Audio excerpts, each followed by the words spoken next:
Ganga Bhavani chairman ప్రమాణ స్వీకారానికి బాధ్యతలకు హాజరైన దర్శి మాజీ ఎమ్మెల్యే.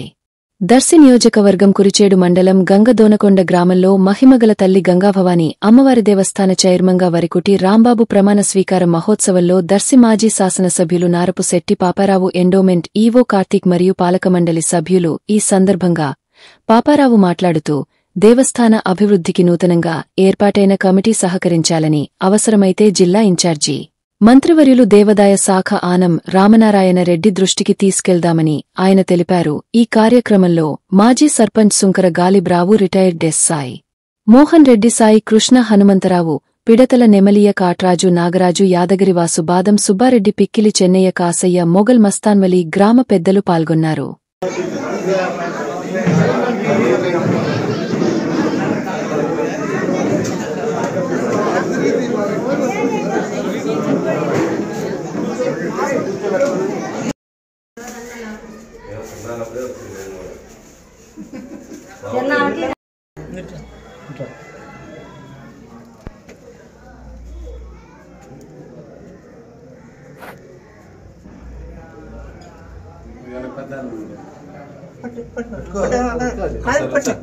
సరేలే.